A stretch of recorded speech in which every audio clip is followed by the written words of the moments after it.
Number બાદ હવે સોમવારે એચસીએલ ટેક પોતાના Q1ના નંબર્સ જાહેર કરશે અને કેવા રહી શકે છે પરિણામ જાણીએ. સહયોગી શ્રદ્ધા આપણી સાથે જોડાઈ ગયા છે. શ્રદ્ધા, જણાવો એચસીએલ ટેકના પરિણામ કેવા અપેક્ષિત છે?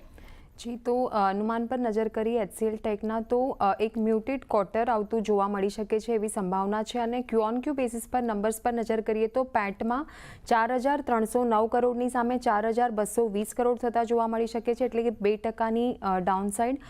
રૂપી ટર્મ્સમાં રેવન્યુ એટલે કે INRમાં રેવન્યુ અગર જોઈએ તો 30,246 કરોડની સામે 30,100 કરોડ, એટલે અહીંયા પણ લગભગ 0.5%નો ઘટાડો જોવા મળી શકે છે. અને ડોલર ટર્મ્સમાં રેવન્યુની વાત કરીએ તો 3,498 મિલિયન ડોલરની સામે 3,517 મિલિયન ડોલર થતા જોવા મળી શકે છે. 0.5%ની અપસાઇડ શક્ય છે. અને માર્જિન્સની વાત કરીએ તો લગભગ અહીંયા 0.5%નો ઘટાડો જોવા મળી શકે છે. 21.5%ની સામે 21% થતા જોવા મળી શકે છે.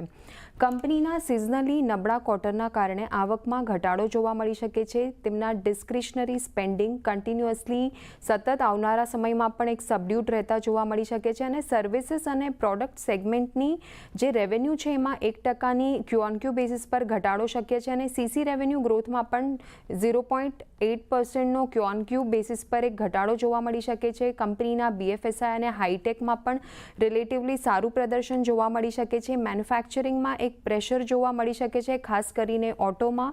અને મેન્યુફેક્ચરિંગમાં બોટમિંગ આઉટના સાઇન્સ બનતા દેખાઈ રહ્યા છે. અને FY26માં રેવન્યુ ગ્રોથ ગાઇડન્સ 2થી લઈને 5%ની રેન્જમાં જોવા મળી રહ્યું છે. અને હેલ્ધી ડીલ વિન્સ $2 બિલિયન લઈને $2.5 બિલિયનની રેન્જમાં અપેક્ષિત છે. હવે ફોકસ ક્યાં રાખવાનું રહેશે તો કંપનીની ડીલ વિન્સ, ડિમાન્ડ એન્વાયરમેન્ટ કેવું રહેશે, આઉટલુક કઈ રીતનું રહેશે, અને સર્વિસ સેગમેન્ટ અને ERD બિઝનેસ અને ડિસ્ક્રિશનરી સ્પેન્ડિંગ કેવા રહેશે, અને સાથે જ AI એડોપ્શન કઈ રીતે કંપની દ્વારા કરવામાં આવે તેના પર ફોકસ રાખવાનું રહેશે.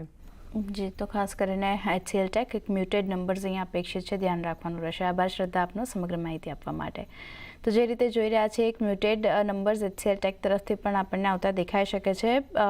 ખાસ કરીને કુનાલજી, એચસીએલ ટેકમાં આજે જુઓ તમામ દિવસની મૂવિંગ એવરેજની નીચે કામકાજ થતું દેખાઈ રહ્યું છે. જે લો બન્યા હતા તે ઓલમોસ્ટ 1633ના હતા, અત્યારે 1639ના લેવલની આસપાસ અહીંયા કામકાજ થતું દેખાઈ રહ્યું છે. કઈ રીતે એ પરિણામ પહેલાં આજે ઓવરઓલ આઈટી સેક્ટરમાં દબાણ આપણને બનતું દેખાઈ રહ્યું છે, પણ અહીંયા પણ મ્યુટેડ નંબર અપેક્ષિત છે. કઈ રીતે ધ્યાન રાખવું હવે એચસીએલ ટેક માટે? 1640ની અરાઉન્ડ અત્યારે ટ્રેડ કરે છે અને વ્યૂ ડેફિનેટલી અત્યારે નેગેટિવ સાઈડનો છે.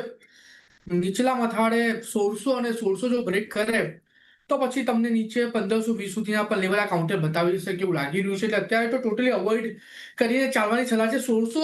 1520 સુધીના લેવલ તમને એઝ અ ટાર્ગેટ બતાવી શકાય. જો એ લેવલ આવે તો ત્યાં ખરીદારી કરીને ચાલવાની સલાહ રહેશે.